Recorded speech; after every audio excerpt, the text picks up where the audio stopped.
在文化部在这历史现场计划支持下，透过3D 历史体验的电脑游戏《坤道行者》，19号上午正式上线。李高明陈进市局长上午嘛伫龙田车文化资产教育园区首次来上映，由着市长黄伟哲、文化局长谢思源以及多位文化甲教育界合作的团体共同主持开幕式，带领民众重回400当前的大园市镇。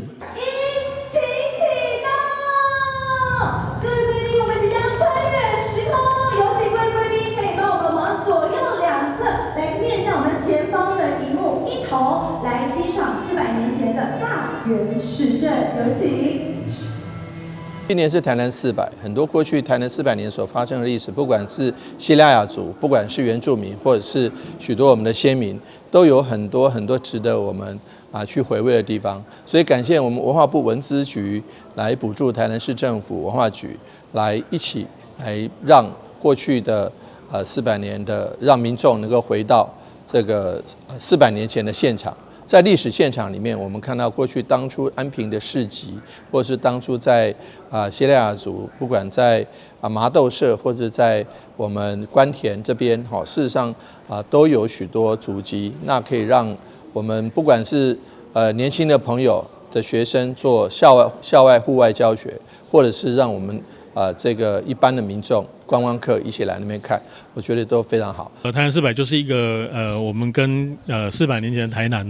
那如何认识跟相遇的过程所以安希望透过这个比较活泼的方式然后透过游戏的、透过数位科技的方式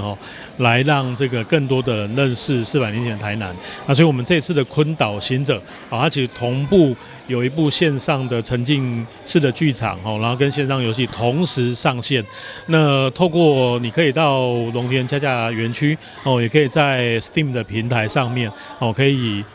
这个来参与这个游戏其实这是一个做不简单的贵点因为这里面的一景一物然后一个发型跟一个服装全部都要经过研究跟考证。坤岛行者的电脑游戏是由着市府甲成功大学合作，以建筑系老师团队对着热兰遮堡甲台湾市政的空间建筑考证成果作为基础，加上过去累积的调查研究，甲着梦想创作公司来合作，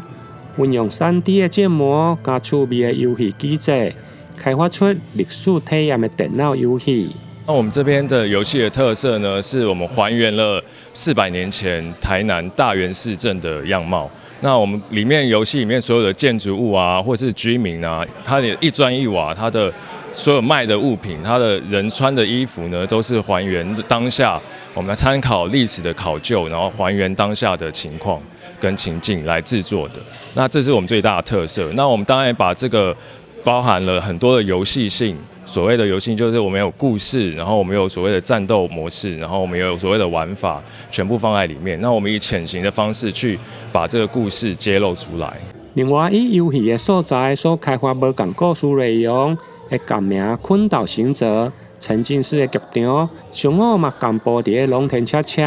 文化资产教育园区来登场，主打亲子取向的活动体验内容，欢迎民众做回来体验。现场还有2间餐饮食品业者，透过一项计划中考证出来400当前台湾的食材，创作出一道道精致的料理甲甜点。民众伫耍游戏的时，嘛用详细来找，无铁卡会用找到相关料理的资料。台南新闻联跟采访报道。